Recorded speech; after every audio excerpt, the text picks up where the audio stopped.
Yes, I know it's a video about the Windows calculator, but there's much more to this application than simply adding and subtracting a few numbers. So let's take a look at what else the Windows calculator can do.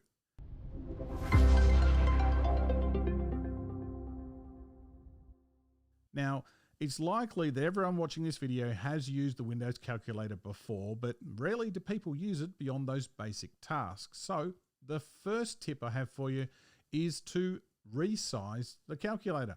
Yeah, now that doesn't sound like much of a tip, but if you resize it a little bit, it can make it easier to see if you're poor of sight, as these numbers can be made larger. It could also be easier to use on tablets if your fingers are large or you've got long nails and you're not using exactly your fingertips. But more importantly, if we resize it more, it's also going to expand to show you the history and the memory features.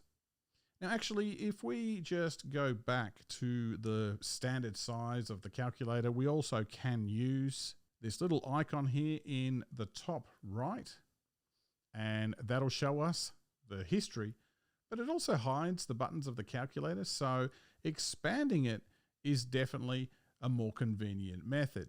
So history here is going to store a list of the calculations we've done. So if we add a couple of numbers here,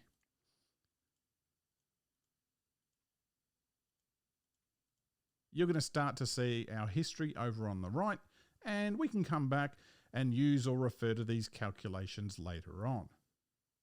Now, the memory feature has been around on most calculators since I can remember, and this allows us to store values that we may want to use later on, and these values will stay here until you clear them. So to use it, we'll simply enter in a value and hit MS for memory store. Now if we enter something else into the calculator and we want to add it to our stored value, we can hit MR for memory recall and then hit equals, and we can see those two values have been added together. So this is a useful way of temporarily holding a value in memory that we may want to use multiple times later on. And that brings me to tip number 2, and that's keeping this calculator on top. Now, it seems like a trivial thing, but when you're working with the old way of pen and paper at your desk, you'd probably have a real calculator sitting on top of your papers, as you'd often be reaching for it. Now, the Windows desktop's not really any different, but this time you'd be using something like Excel and the calculator. Now, sure, you could resize your windows and move them around so that they fit if you've got a larger monitor, but you can also keep the calculator on top of other windows by clicking this little icon here, or by pressing the Alt key and the up arrow key on your keyboard, and that's going to place our standard calculator up here in the top right corner of your screen. And yes, in case you're wondering, you can pick it up and move it around from this position anywhere you like, so it's not stuck up here in the top right corner. Now, but if you do re-click this icon or hit the Alt and down arrow key on your keyboard, it's going to go straight back to where it was. And yes, you can go back into always on top mode, and it's going to default up into the top right corner again. Now finally, if you do wish to clear the history or the memory entirely, you can use this little trash icon here to do just that.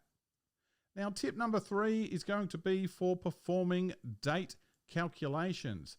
Now, if you've got kids who always ask you how many sleeps until Christmas or their birthday, or maybe you're counting down to a holiday that you might be planning, did you know that the calculator can do that too? Well, to access it, we'll click these little 3 lines here, this little icon to show the menu, and we'll choose Date Calculation. So from here, we can calculate the difference between 2 dates, or we can add and subtract days from a certain date. So let's find out how many sleeps there are until Christmas. So we'll leave the default here for the difference between 2 dates. We'll leave the default from today's date, and we'll go and select December 25th. And the result, of course, is 2 months, 2 weeks and 4 days, or 79 days until Christmas.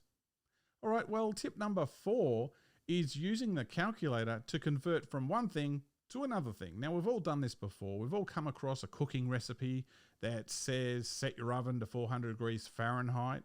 Well, what's that in Celsius? Well, let's find out. So under our converter settings here, let's choose temperature. And we can simply find out what 400 degrees Fahrenheit is in Celsius, and that's 204. So maybe you're looking at starting a new diet and it suggests drinking 1 gallon of water. Well, let's go and find out what that is in litres. So 1 gallon of water is approximately 3.78 litres of water. Well, what about speed? Well, here we could find out that 40 miles per hour is approximately 64 kilometres an hour. So yeah, you could probably use Google or some other method to convert many of these things, but your humble Windows calculator is going to have those answers too. All right, well, tip number 5 is to learn some keyboard shortcuts, because everyone who's done some old school adding up would practically live with one hand on their calculator. So the same can be said with your 10 keys on the right side of your keyboard. Now, no one wants to switch to the mouse, so some of these keyboard shortcuts you may want to learn, including, firstly, how to switch modes using the key combination of Alt and 1, 2, 3, and 4. So pressing Alt and then 1 is going to switch to standard mode. But since we're already in that mode, if we press Alt and 2, it's going to change to a scientific mode. Alt and 3 will change to graphing mode. Alt 4 is going to change to programming mode. And if we hit Alt and then 1 again, it's going to take us back to our standard calculator mode. Now, when we decide to use our memory functionality, and let me just expand that back out again. We'll just clear this. All right, it's already been cleared. Now, Control M is what's going to store our current value in memory. So if we select 9, and rather than hitting our MS here, if we hit Control M on our keyboard, we can see that's been brought over here and saved into our memory. Now, if we select something else and we can choose Control R, that's going to recall from memory our previously stored value of 9, which is the same as hitting the MR key. And finally, if we hit Control and L, that's going to clear our memory entirely, which is the same as hitting MC. All right, well, since we have our number 9 here, if we hit the F9 key, that's going to switch between a positive and a negative value of our number. Then we have the @ symbol, which is going to be a combination of holding down the Shift key and the number 2, and that's going to allow us to calculate a square root of our number. So in that case, the square root of 9 is 3. And finally, if we switch back to the scientific mode by holding down Alt and the number 2, then we can switch between scientific modes using the F3 key, which is going to change to deg or degree. F4 will change between the rad or radians, and F5 is going to give our gradient modes. Now, finally, I do have a bonus tip, number 6, which is if you guys yearn for the old days where Windows 7 had a calculator that could work with statistics or have support for worksheets, then you can visit this website here at winarrow.com. And I'll provide this link in the description of the video, but I've already gone ahead and installed it, and it's going to give us access to our old school calculator. Just bear in mind that this old calculator isn't going to get updates like the new one will if Microsoft update things, as this old one is obviously no longer supported. Now, one of the features I know many people liked back in this old calculator were the worksheets. So if we select the View menu, and down the bottom here, we've got worksheets. We could use this calculator to work out our mortgage repayments, our car lease, and of course, our fuel economy. And all of these things here were pretty useful. So if you'd like these old features back, go and check out this old calculator from winarrow.com.